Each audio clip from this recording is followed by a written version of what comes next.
ఉప ఎన్నికల్లో కూడా తిరిగినటువంటి జూబ్లీ హిల్స్ ఉప ఎన్నిక పోలింగ్ కొనసాగుతోంది. ఉదయం 9 గంటల వరకు 10.2% పోలింగ్ నమోదైంది. జూబ్లీ హిల్స్ నియోజకవర్గంలోని 7 డివిజన్లలో ప్రజలు తమ ఓటు హక్కును వినియోగించుకుంటున్నారు.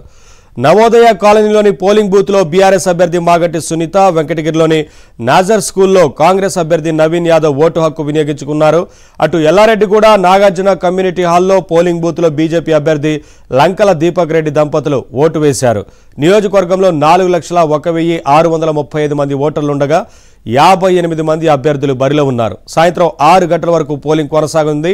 పోలింగ్ స్టేషన్ల దగ్గర సిఆర్పీఎఫ్ బలగాలతో గట్టి భద్రత ఏర్పాటు చేశారు. అలాగే పోలింగ్ నేపథ్యంలో నేడు నియోజకవర్గ పరిధిలోని ప్రభుత్వ కార్యాలయాలకు సెలవు ప్రకటించారు. జూబ్లీ హిల్స్లో ఓటు హక్కు ఉన్న వారికి సెలవు ఇవ్వాలని ప్రైవేటు సంస్థలకు జిల్లా ఎన్నికల అధికారి సూచించారు.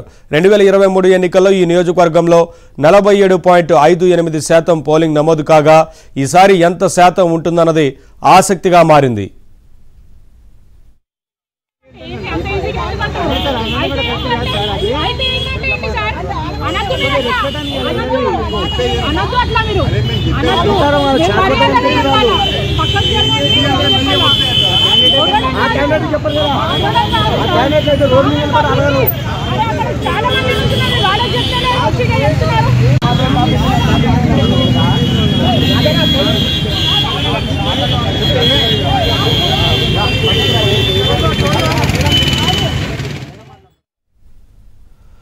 జూబ్లీ హిల్స్ లో ఎన్నికల ప్రక్రియ కొనసాగుతా ఉంది. పోలింగ్ కొనసాగుతుంది. సాయంత్రం 6 గంటల వరకు పోలింగ్ కొనసాగనున్నట్లుగా తెలుస్తా ఉంది. ఎక్కడికక్కడ కట్టుదిట్టమైన భద్రతను ఏర్పాటు చేశారు. 3,000 సిబ్బంది ఈ ఎన్నికల ప్రక్రియలో పాల్గొంటున్నారు. అలాగే 2,000 మంది పోలీస్ సిబ్బంది కూడా ఈ ఎన్నికల్లో విధుల్లో పాల్గొన్నారు. అప్డేట్స్ మా బ్యూరో ఇన్ఛార్జ్ నవీన్ అందిస్తారు. Naveen, over to you.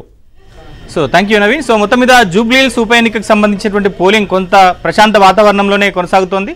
So ఇప్పటివరకు అందినటువంటి సమాచారం మేరకు ఉదయం 9:30 గంటల ప్రాంతానికి 10.2% పోలింగ్ నమోదైనట్టుగా ఎన్నికల అధికారులు చెప్తున్నారు. సో మొత్తం మీద ఈసారి